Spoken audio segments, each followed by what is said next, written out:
Ketaatan-ketaatan yang Bapak Ibu lakukan kalau ikhlas karena Allah itu bisa terwariskan kepada anak keturunan kita.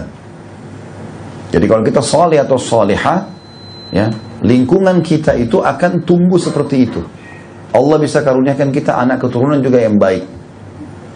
Ini contoh Umar bin Khattab pada saat melamar cucu penjual susu. Pada saat beliau lewat di depan rumahnya malam hari, si nenek sama si cucu jual susu di Madinah. Kemudian si nenek bilang sama cucunya, ini pesanan kita tambah banyak. Sekarang kita tambah aja air, campur air. Orang nggak tahu. Itu kan? Darinya 10 botol bisa jadi 20 botol. Sedikit kita tambahkan air. Kata cucunya, kalau Umar tahu, Umar marah. Umar ada di sebelah tembok rumahnya. Umar dengar, Umar radhiyallahu anhu tiap malam selalu muter-muter Madinah. Tidak tidur kecuali sudah mengecek semua aman baru beliau tidur.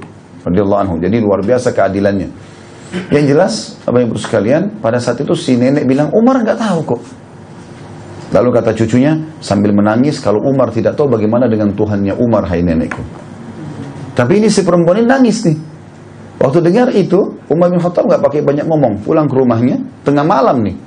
Ya, ini tengah malam. Kalau kita sekarang mungkin jam 2 malam, ya, 1 malam, ini tengah malam. Bangunin semua anak laki-lakinya, tawarin nikah.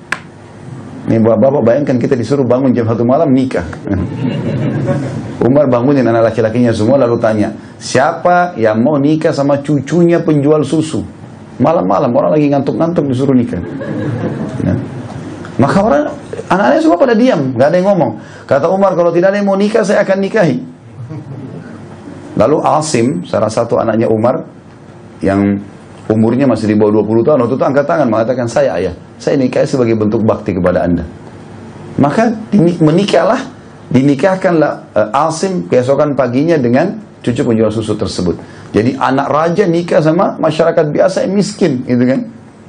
Ulama mengatakan ada alasan kenapa Umar milih sebagai anak mantunya. Karena tangisannya tadi kepada Allah itu nilainya, bobotnya besar. Itu akan bisa baik buat dia dalam rumah tangga, juga keturunannya terwariskan. Ternyata Asim ini sama istrinya tadi punya anak namanya Abdul Aziz. Abdul Aziz punya anak namanya Umar. Umar bin Abdul Aziz khalifah yang terkenal dengan kesolehannya. Ya, dalam 2 tahun memimpin dari tahun 99 sampai 101, itu tidak ada lagi orang yang mau menerima zakat. Jadi saking luar biasa keadilannya. Ini kalau Bapak Ibu baca kisah Umar bin Abdul Aziz, unik sekali. Raja yang luar biasa, kesolehannya banyak. Ya.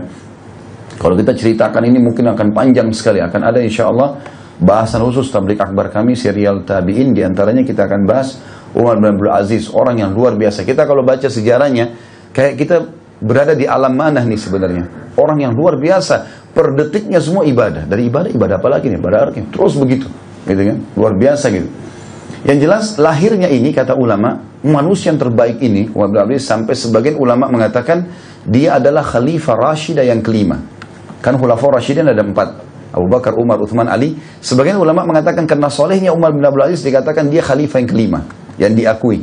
Khalifah Rashidah yang kelima. Gitu kan? Kata para ulama, Umar bin Abdul Aziz saleh karena darahnya turun dari si nenek tadi cucu penjual susu itu. Terwariskan. Jadi subhanallah, kesolehan itu bisa terwariskan. Ya, jadi kembali kepada poin tadi, kalau kita beramal soleh teman-teman sekalian, berefek ya kepada fasilitas yang Allah berikan dunia akan baik. 2 rakaat sholat malam bisa setahun sembuh, setahun aman, 10 tahun aman dan seterusnya. Seperti itulah, ya. Dan juga dia bisa terwariskan kepada anak keturunan kita. Ya, karena otomatis kita sekarang kalau sudah mulai kenal sunnah, sudah mulai baik, nggak mungkin kita mau biarkan anak kita terjerumus pada dosa yang pernah kita terjadi kan. Maka secara kegiatan sosial pun akan terwariskan kebaikan itu. Saya dulu nggak bisa ngaji, sekarang anak saya harus hafal Quran. Kita akan jauh lebih baik, gitu ya. Menurunkan lebih baik. Seperti itulah manfaatnya. Dan itu masuk dalam rahmatnya Allah.